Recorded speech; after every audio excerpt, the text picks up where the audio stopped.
Welcome back, guys. New killer out today, the Blight. So let's take a look at his perks, his powers, and give you a quick guide of how to use them. Wait a minute! Who are you? Alright, so as you can see, stood in front of you now is the Blight in all his glory. So, new killer dropped in today on the new PTB. New changes have been made. We've got a couple of map reworks. We have the new killer, a new survivor as well, but I'll do another video, separate video about his powers. So let's take a look at the powers of the Blight. Okay, so first of all, his perks and attributes. He has a speed of 4.6 meters per second, so 115% killer, standard 32 media radius. He is tall. He's got his 3 teachable perks. He's intermediate. Like I said before, he's called the Blight. A bit of his backstory on there. Not going to go too much into details on that, but what we are going to do is look at his perks and powers. So first of all, 3 teachables. His first one is called Dragon's Grip. So after kicking a generator for the next 30 seconds, the first survivor that interacts with it will scream, revealing their location for 4 seconds and becoming afflicted with the exposed status effect for 60 seconds. I think this has the potential to be an excellent perk. Really good perk that could be used on a number of killers. It's got a cooldown of 120 seconds, but this is good. So if you are protecting that gen, you might be coming up close to losing all your gens. You kick the generator and then you're going to know as soon as survivors are on there. But more importantly, I think I like this exposed status. As a killer main, I do like this exposed status on there for 60 seconds, so quite a long time. Alright, so that is Dragon's Grip. His next perk is a Hex perk, so it's Blood Favour. So this is a Hex that gains the entity's favour when blood is spilled. So when a survivor is hit, pallets within a 16 meters of your location are held in place by the entity for 15 seconds. These pallets cannot be pulled down. Now this is, again, a very, in my opinion, good perk. It has a cooldown of 60 seconds, but it's basically to stop them loopers. So if you're getting someone, they're running round and round, you know they've got a protection of the pallet there. If you get that hit, they cannot use that pallet for 15 seconds. Again, 15 seconds doesn't sound like long, but in game time, it is a very long time. So another interesting perk that he's got there. So far, 2 really strong perks in my opinion. His last perk, it's another Hex perk. It's called Undying.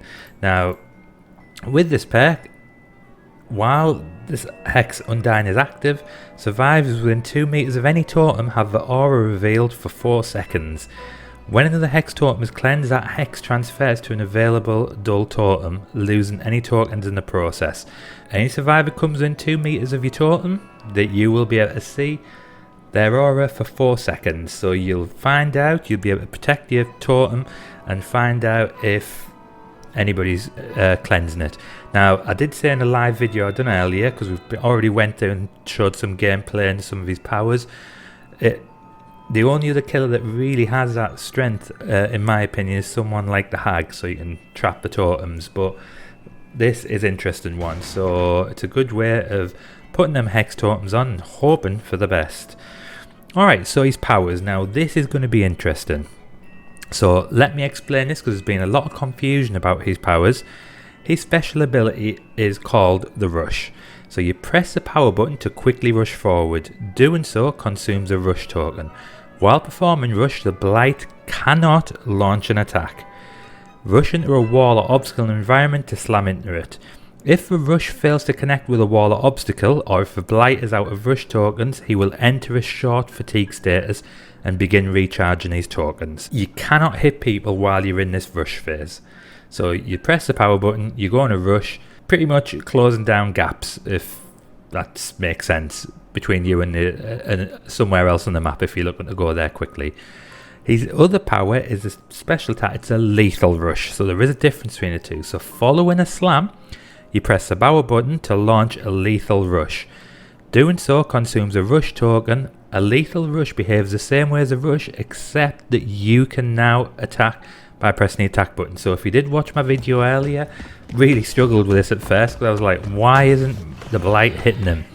But that's the reason why. So you can use this to your strength by basically hitting off the objects. Following a slam, so you've slammed into an object, You can then press the power button again and you'll be doing your lethal rush. Now this is going to take some time to get used to. I really struggled, especially the first time I played, to gauge my lunge when I was doing this lethal attack.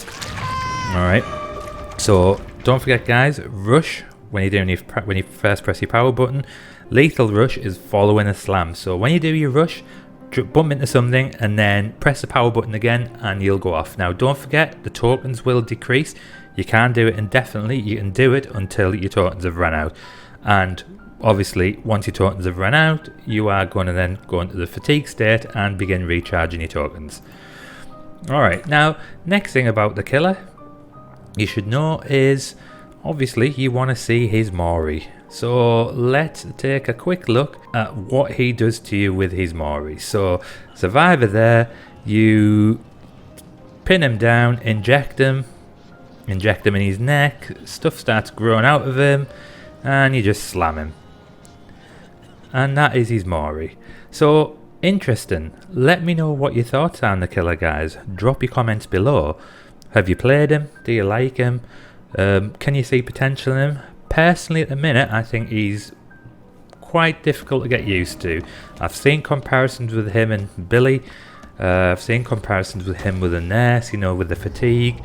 So interesting. I do particularly like his perks. Normally when we get the killers, the perks, first thing I look at, because I like to see what I can transfer to another killer. Definitely the first two perks I think are quite strong in the right hands and with the right killer.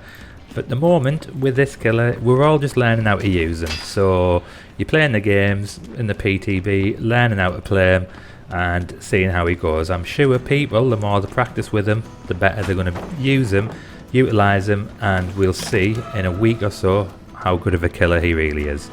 Alright, so hope you enjoyed the video guys. If you did, give it a quick like. Drop me a comment, let me know what you think about the killer.